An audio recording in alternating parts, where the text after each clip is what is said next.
Hi, this is Jeff Higley with Hotel News Now. I'm in Memphis, Tennessee with Randy Smith. Randy is the CEO of Smith Travel Research and STR Global. You know, in looking at the numbers, we do not see it as being as bad as some people talk about and worse than what other people feel. We think the second half of this year is going to be fairly soft, and there's going to be further deterioration in room rates. I don't think it's going to go down anywhere like some of the past recessions that we have seen, in which we really had very negative demand. Demand was actually collapsing in most segments of the market. We tend to think that there are some markets out there that may never even see a downturn. A lot of the gateway markets, with the dollar being so cheap, we are a bargain for international travelers, and so I think we will continue to see fairly strong demand in New York and Miami and some of the other gateway cities. As we get towards the end of 2009, we're actually going to be in a fairly good shape in that the demand should start picking back up right as the supply finally starts coming back down, the supply growth rate. And so by the time we get to the end of 2009 and on into 2010, we're getting to be cautiously optimistic. We do not see room rates going negative. There has been this shift in the mix of business that has caused some deterioration in the rates. As they fill the rooms with more and more lower rate business, that's going to cause that average daily rate, the number we compute, to decline.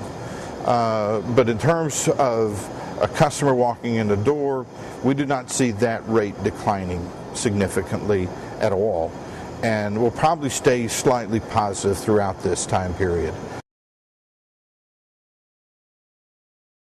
That's our single largest concern at this point, is the travel side of the industry.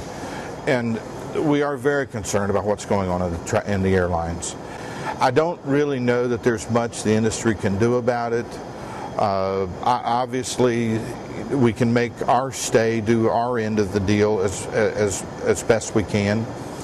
But really, the traveling public is looking at difficulties getting to our product. With $4 gasoline, fortunately it's coming back down from that, and with the problems in the airline industry, by the time they show up at our door, they can sometimes be fairly aggravated. And so we have to do our best to make sure that we provide the best service at the best price that we can and try and offset some of the damage. Of the three major drivers of how this industry performs, supply, demand, and room rates, we have considerable control over all three of those. Now, you might want to say, obviously the supply number. If we can slow that down, and I know, a lot of the brands, everybody likes to talk about the new hotels they're rolling out, the new concepts they're rolling out there, and we as a general rule don't have a problem with all that. We just tend to think that they need to take a longer term look at what they're doing and perhaps maybe not let their overall objectives get in the way of what's currently going on in the industry. And so I do think that the supply growth rate can get out of control. We've done it before, we will do it again, and yet that is one thing that we have control over. On the rate side, we have control over the rates. We have to practice strict revenue management discipline.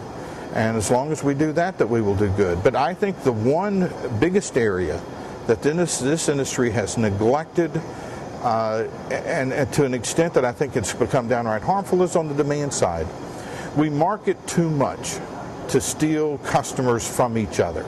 All of that is trying to shift the demand from their competitor to them. We do very little work in trying to increase the overall demand for this industry. The brands themselves, and I heard the phrase earlier, the low-hanging fruit issue, they tend to want to go after that. They don't want to shift overall traveling public demand for their services, and that's what needs to be done. I'm not a strong proponent of turning to the industry or even the association to do these things. I think there's a role both of those could play in this, But I really think it gets back to the marketing departments within the major brands themselves.